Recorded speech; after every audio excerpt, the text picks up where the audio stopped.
Yeah, what a weird fucking thing, man. Is Blizzard mad about this? There was definitely some legal strife there for a while. The Blizzard and Valve had legal action going back and forth a little bit over some of this stuff. I think it was more like, you guys cool? Because we'll well, if you guys could change, yeah, we'll do that. Okay, we good? Okay. Yeah, I don't think... the original Dota was called Defense of the Ancients, and now Valve's trademark is not capital letters Dota, it is capital D, it is like Dota is a word, capital D, lowercase OTA. And I don't think the phrase Defense of the Ancients appears anywhere in that game. Exactly. Although there are ancients, and you are defending you're definitely defending the Ancients. They came from the moon. Ice frog. The moon exploded and the Ancients fell to Earth, and you're defending them. Wait, is that real? That's the story. Is that real? Oh my god, dude, the Dota lore is so fucking stupid. Let me guess, there's people that get way into it. No, there's a guy. There's a guy somewhere. So the one thing I learned this weekend is there are a lot of people who really pride themselves on knowing the Dota lore, but I don't think anybody enjoys it.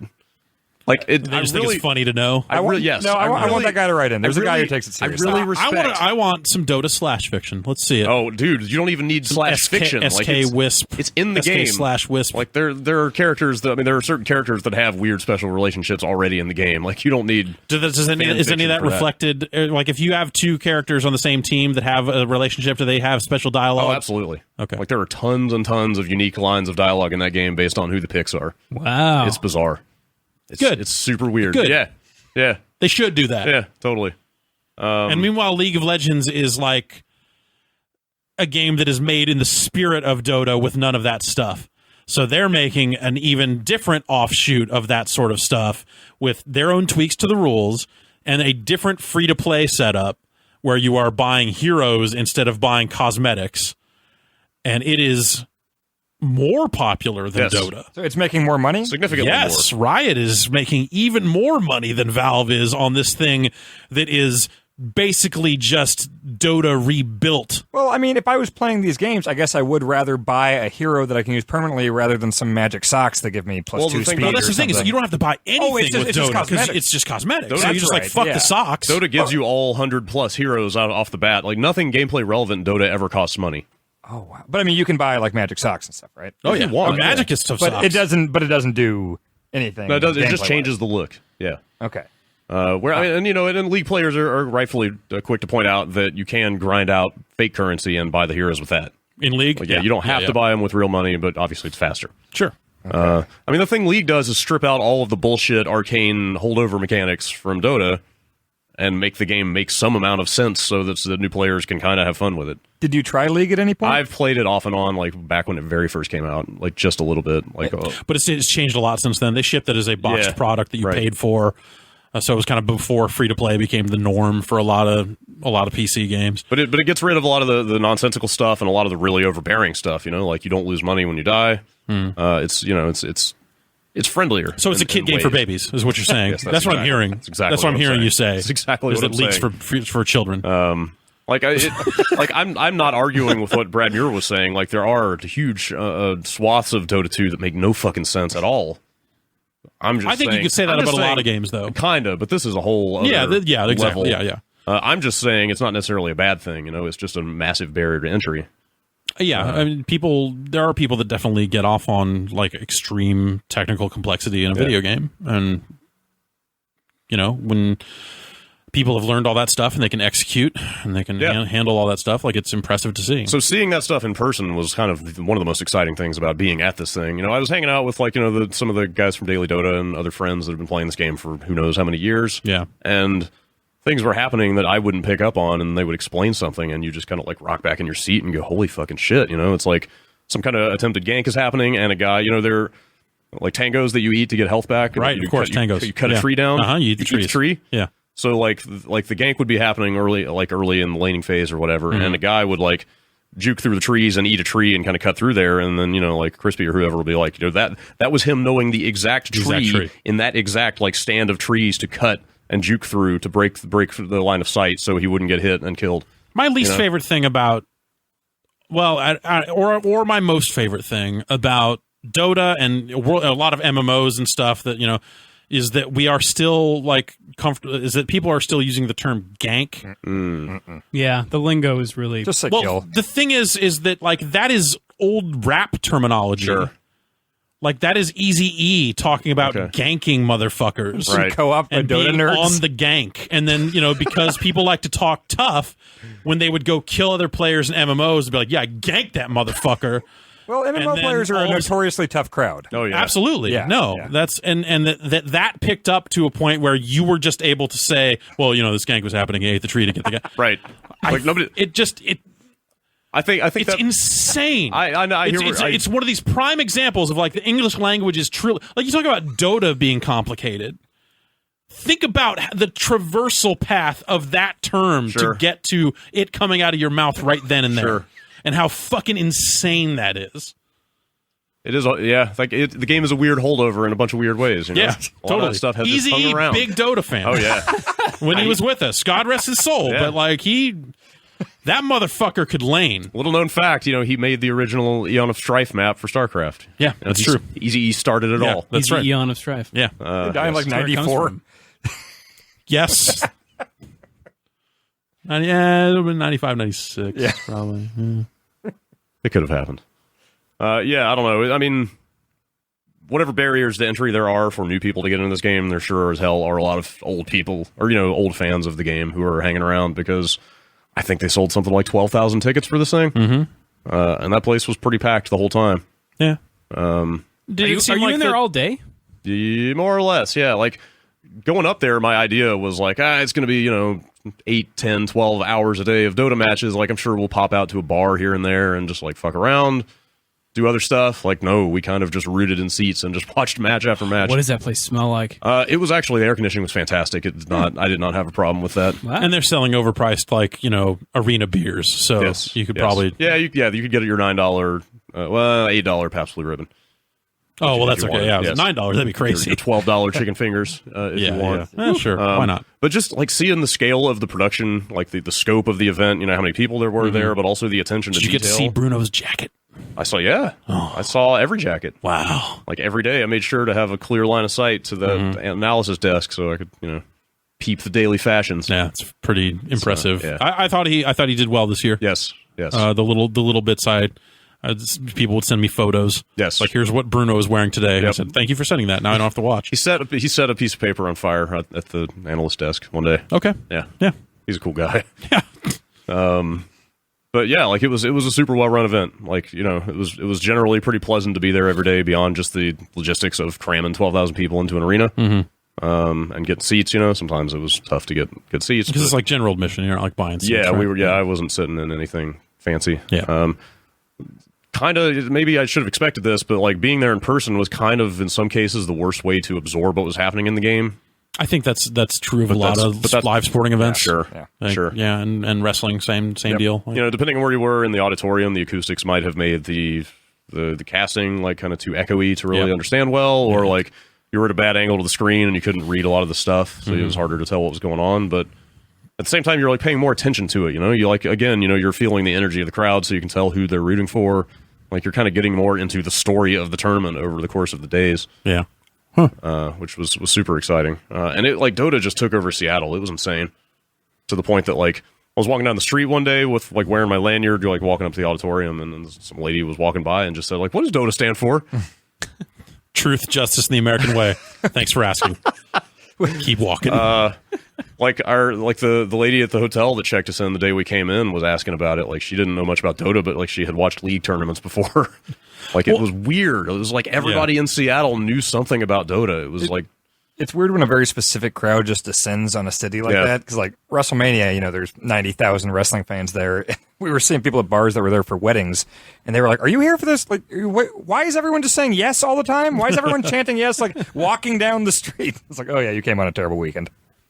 yeah, it was super weird. Like you'd be sitting in a bar or whatever, and this like conversation would drift over from another table, and you'd hear somebody going like, "Yeah, their push lineup was so strong, you just couldn't stop it in the early game or whatever." And it's like, where the fuck am I? What weird future world have Yeah. you landed in? Yeah. Right. Yeah. I mean, in this case, it was just this concentration of like-minded people, Right. But like, if we as a society ever get to the point where you hear those conversations everywhere you go, I think we're fucked.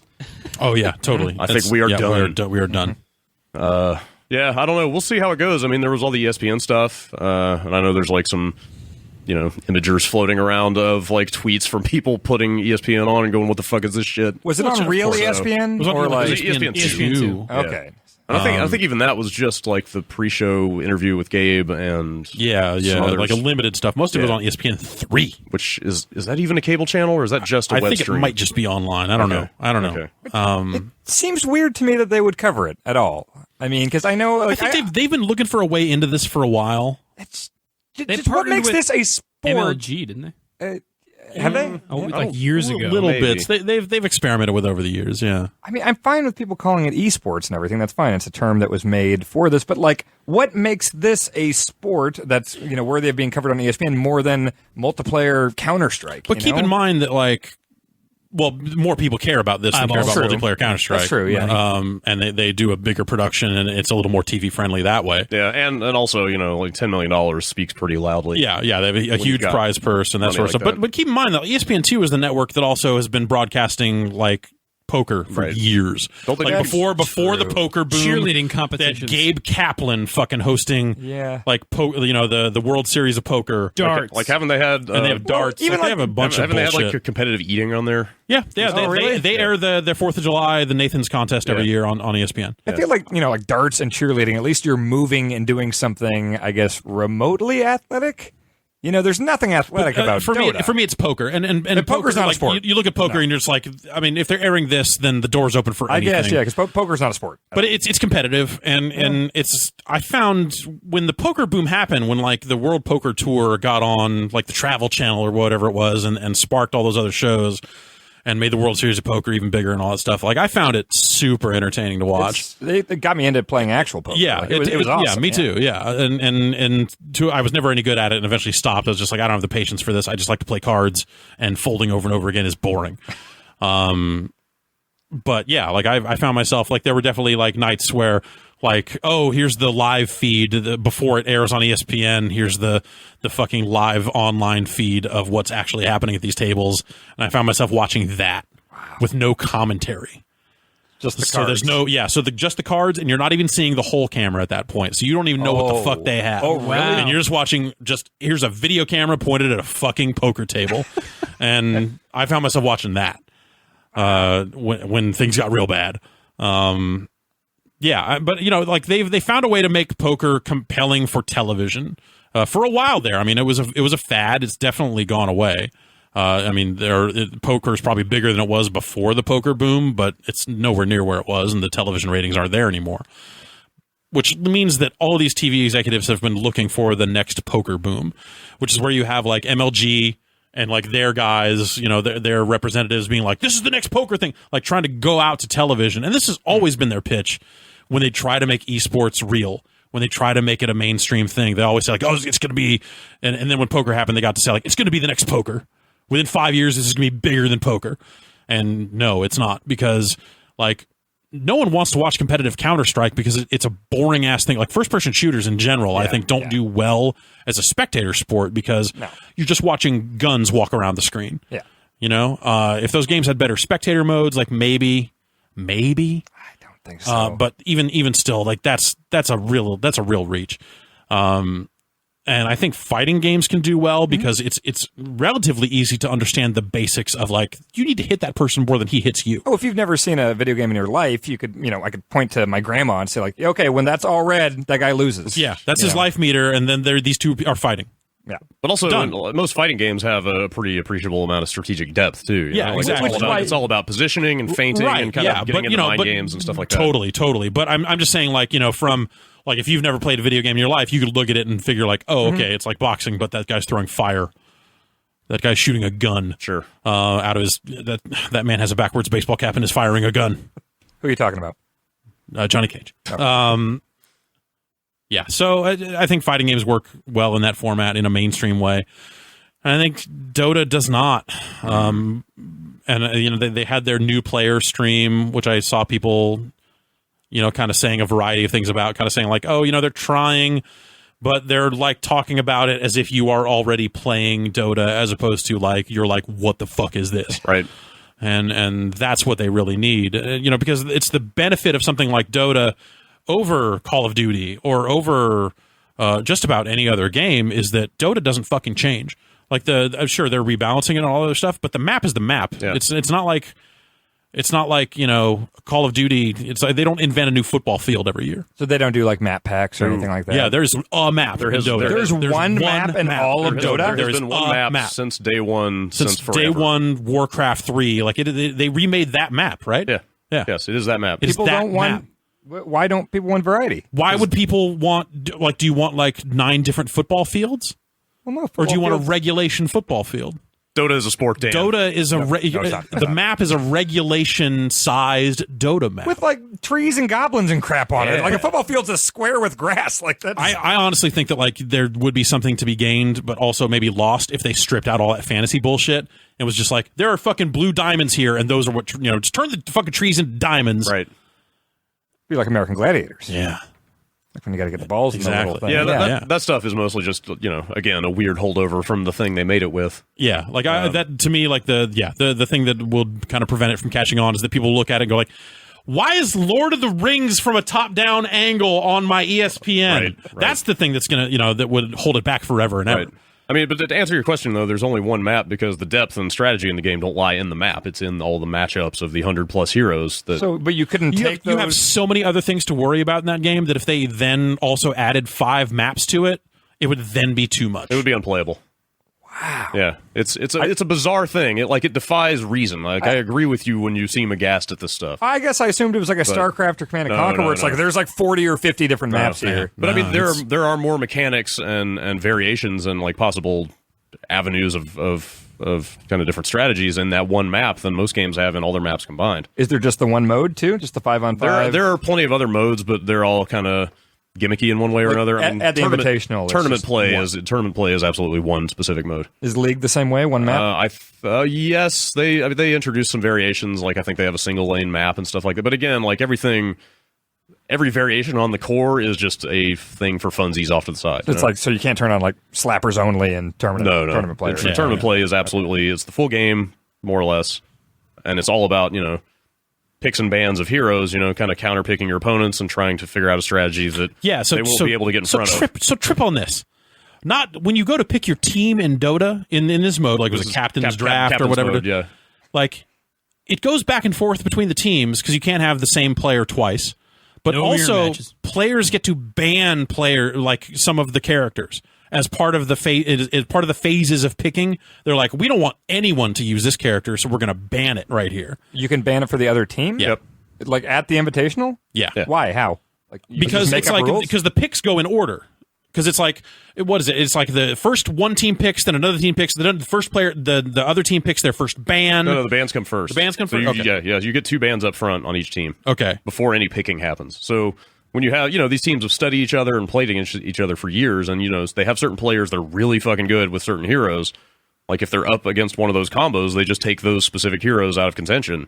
And then force that team to be better rounded with multiple heroes. So instead of just the same 5 guys with the same 5 characters doing the same exact thing, they have to be better because the characters they may be most comfortable with wouldn't be available. So this happened to you guys probably heard it was a big deal. The TI3 tournament winners got knocked out of the group stages for TI4. Yeah, it's Alliance. They're a Swedish team. Mm-hmm. And it wasn't a fluke that they won TI3. I mean, they've been winning other tournaments recently. They're a good team. They're good and solid, but they basically had, this giant target painted on them, they were the top dogs and they've still been doing well, and everybody just studied them back and forth, figured out exactly what they are good at. They have one guy, Admiral Bulldog. Yeah. Also that. Admiral Bulldog. Yeah. He is an incredible Nature's Prophet player who is a guy who can port around the map at will.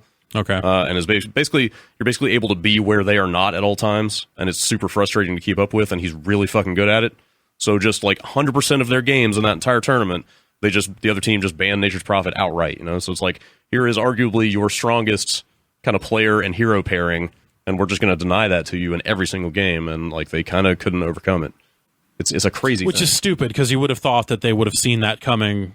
Maybe they got blindsided by it, or maybe they just don't have... a lot of people accuse them of being really boring to watch because they rely too much. It's called rat Dota. That's sort of what people colloquially refer to it as, when you are having one guy that is very mobile in other parts of the map where the other team kind of can't keep up with them, and they just push lanes all the time. People hate that style because it's a very slow kind of war of attrition as opposed to really exciting team fights back and forth. Mm-hmm. But a lot of people argue they just they don't have like a broad enough repertoire of kind of strategies to overcome that stuff. It's a super fascinating thing, like you get a way better sense of all that stuff when you're there in the middle of it, listening to people cheer, feeling the energy and that kind of thing. Yeah. As far as the TV production stuff, like I don't know if you guys saw the All-Star match that they had on the second to last night. No. Where they basically pull, like Dendy and all the other kind of big, like fan favorite dudes, and just mix up teams and just go at it like in a really stupid, slapsticky kind of way. Not playing seriously at all, but I'm almost surprised something like this wasn't on ESPN, because they take the cameras into the booths and they're all goofing around, and like talking shit at each other, and like one of them will run out and run into the other team's booth for a second and do weird shit all the time. Like it was actually coming from StarCraft, where it was just a bunch of like stone-faced, really serious competition all the time, and like kind of really well-mannered or whatever. Like seeing just a bunch of hijinks was like kind of a cool way to humanize players that otherwise are just kind of sitting behind a computer all the time. Yeah. Like that's neat. They need to get more stuff like that on TV if they want people to actually care about who's playing the game. Yeah, it was a crazy event, man. I'm super glad I went. So, Brad, I didn't watch any of it.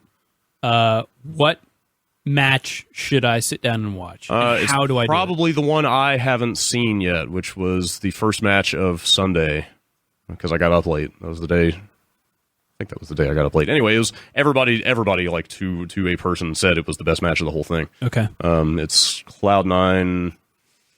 Who were they playing? I'd have to check. Maybe Cloud9 Vici Gaming, game one. Okay. But it just sounded like the most action-packed, just back-and-forth match of the whole thing. Just nonstop, just bloodthirsty violence. Would that constantly. be good for a noob like me? Maybe. It was a Meepo game. What? Meepo is a weird hero.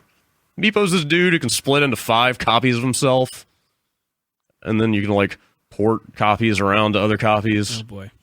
And if you get ags on him... I'm sorry? He starts sharing the stats. Does he need stats of the main Meepo? Does he need a BKB? Sometimes. Does that mean? Does he get denies? It's an item. Black King Bar is an item. It's the Black King Bar. Black King Bar, man. Looks like a cow, like a golden cow skull. What? Yeah. It's not even a bar? No. What the fuck is wrong with this game? You know what? There is another item called the Monkey King Bar that does look kind of like a bar. What the fuck?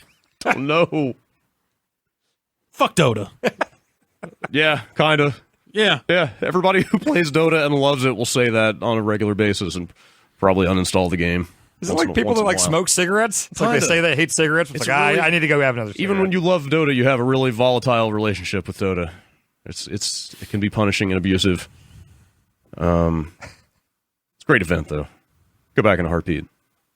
And then they had insane merch at this thing. Like, holy shit, their merch effort is, granted, they're making an insane amount of money on it, so yeah. Of course they would go to these sounds lengths. like stuffed animals and shit like that, right? Well, there were stuffed animals, but just the quality of all the stuff they were selling was like shockingly high, like really cool stuff. I feel like Valve has always made like pretty good stuff. Yeah. Even like just like if you go on stuff. Yeah, even if you just go on like the Steam store or whatever, like the coffee mugs and stuff, even that stuff is cool. But all of these had in-game items. Practically everything you could buy there had some kind of code with it, which, A, made it a lot more desirable, B, made them able to charge a lot more money for it. Sure. In a lot of cases.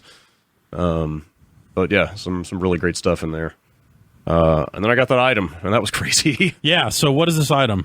All right, so before the International started, they put out treasure chests every once in a while. It's basically a blind box. It's almost like the little 25-cent like capsule machine. You just put in your money and turn the crank, and you get a thing that will have one of like 5 items in it. Yeah. Is this a physical thing that you actually put a coin in, or this is in the game? No, it's a virtual good. Do you spend real money on this? Virtual product, yeah. Okay. Yeah, I think there was like $4 per chest before. So they rolled out they're 5. They're immortal quality items, which means they're like not only do they look super fancy, but they'll actually change like the animation on whatever attack they correspond to. So like they're really obvious in game when somebody has one. Like it looks really cool. So this chest came out, and there were 5 new immortals for TI4. That was like a week or two before the thing. Then you go there, and they're selling these little figurines of 5 heroes. And every time you bought one of those figurines, you got a code for one of those chests. So you're guaranteed one of those 5 items. Yeah. You had a rare chance, if you bought one of those figurines, to open this is the physical figurine. This is only on the figurine, not if you bought the chest virtually. Right. Okay. If you bought the chest on the Dota store, it was just the chest. Okay. If you buy one of the figurines, and it turns out to be a gold figurine, the physical figurine is like painted gold. That means you also get a gold version of the chest. Okay. which means that you still only get one of the random 5 items, but it will be a gold variation of that item. Okay. So there were the 5 items. Yep. Like on the first day of the International, those 5 items in the gold variation were selling for like $200 to $300 on the marketplace. So the way they do chests now is you've got your however many items, it's usually 5. There will also be a super rare bonus drop on it, where you have like they don't say what the odds are, but it's fairly infrequent that you will get this like crazy immortal bonus item or whatever. Yeah.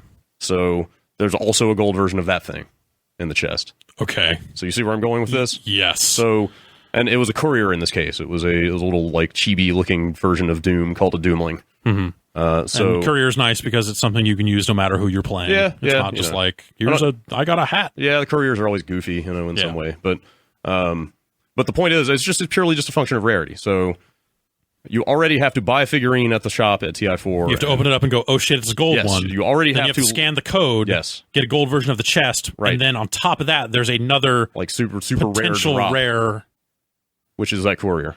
Which is that courier. So you're basically like lucking your way into one very random thing and then an even rarer thing on top of that. Yeah. You know what I mean? Yeah. And I happen to get that. Yeah. So you have this gold courier. Yes, which is highly in demand because there aren't that many. And how many people are hacking your Steam account right now? I haven't been on Steam enough to know. Yeah. But I can't. I think I'm just going to publish. Like I'm just going to take screenshots of every like scam attempt that I get in my Steam chat from now on because I'm expecting a lot of them. Because if your Steam inventory is public, people can see whatever you have. Right. Yeah. I set mine to private at some point because I have like the earbuds, the Sam and Max ears. Oh, okay. And I think I have the earbuds also, yeah. and you get a lot of people like TF players that want those things. Yep, the TF2 earbuds are still huge, and fuck them. So I at some point I actually made my inventory private because I just didn't want to deal with it anymore. That's probably smart. Yeah, I mean, people run scrapers. The people that are really serious about this stuff just scrape accounts and like know immediately when somebody opens something like that. Yeah. So I expect to be hearing from a lot of people in the near future. But I talked to a guy. I know a gentleman. Who is involved in these things. Yeah. It's a strange world. Yeah, no, it's the underground hat market is fucking crazy. This is a hat broker of sorts. Yeah. Keys for hats for more keys. Yeah, so like I don't even know how and then at some point it cashes out to PayPal and suddenly you're like somehow funding the drug trade in Afghanistan. Right. Like I don't even know what the steps would be if I wanted to sell this thing, which I don't, to turn it into money. But he does and knows how much these things are worth. And he said that on the first day of the International, one of these things was going for about $2,200.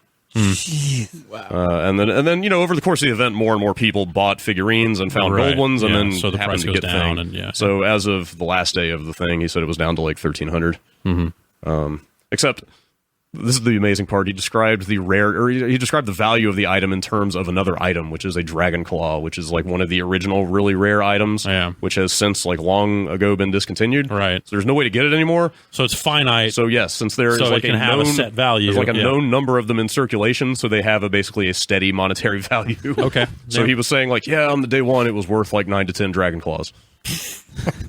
Because apparently the dragon claw is the easiest thing to convert into actual money wherever the fuck a person like that would do something like that. Weird.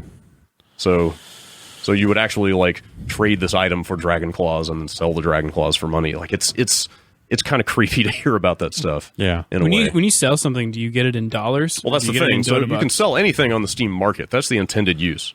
Yeah, and then at that point, it goes into your Steam wallet for use on Steam. So but there's no process to cash out. That's on the rub. Steam. That's the rub for people who land on these really valuable items and want actual cash money out of it. They've got to go find some way to do it kind of illicitly, which is just kind of creepy and gross. Yeah. As opposed to like they totally sanction you selling it on the Steam market, but again, that goes into your Steam wallet. But people do that all the time. Sure. People sell items for $1 or $2. They drop out of game just randomly. So, people sell Steam trading cards for 11 cents. Totally. I have 48 cents in my Steam wallet right now because I got cards and was like, I don't need this. Yeah. It's such a bizarre thing. Yeah. Such a bizarre thing they have made. I 100% support you keeping that fucking awesome thing. Yes. Fuck everybody. Like, don't fucking sell that shit. Fuck everybody who says, like, sell it, dude, sell it. Fuck that. Think about how few people on the planet have one of those things. Fuck selling I don't know how many it is, but last I checked, there were still 0 of these for sale on the Steam market. Exactly. There's none of them out there. Why would I get rid of that? Exactly. Amazing. I'm excited to use that thing. Yeah. I'm very excited. Cool. What a great game. But fuck it. But fuck that game. Yeah. But To be clear, fuck that game. But I can't wait to go play it, but fuck it. Yeah, I don't know. Did they issue a balance patch immediately after the international? No, but Techies came out. Or they didn't come out. They're still not in the game, but they finally debuted Techies, which is the big troll hero. Okay. I don't mean a literal troll. I mean it's a way to troll other people in the game. Oh, no. Because all of its abilities revolve around just like planting invisible mines all over the map. This sucks. And it has another ability that lets it just run up at somebody and suicide on them. What? To blow them up. People are going to hate him. Yes. So, of course, that was the hero that got voted in last time they did a vote for the next hero. Great. And they rolled that out for the All-Star match, and that was a huge deal, and there was pyro. Actual pyro? There were pyrotechnics. I mean, the key arena is where they do Raw when Exactly. like WWE goes to It's Seattle. a real, yeah. So, yeah, I don't know what you call the giant plumes of sparks that shoot up from Pyro. the stage. Pyro. That's But I pyro. don't know if there's a more specific name than that, but it was Fucking totally, pyro, man. It was Yeah. totally that. I could totally smell burning afterwards. Yeah. It was pretty cool. Techies is basically on par with, like, the Usos. I get sure. none of these references. Okay, I get half of them. Oh God. Yeah, it was. Halo Okay, all right. Go on. Johnson. Halo Johnson. Yeah. Intercontinental champion. Yeah. Bumper jumper. Yeah. Yeah, I will 100% go back to this thing next year. It was a hell of a lot of fun. Do you think ESPN will?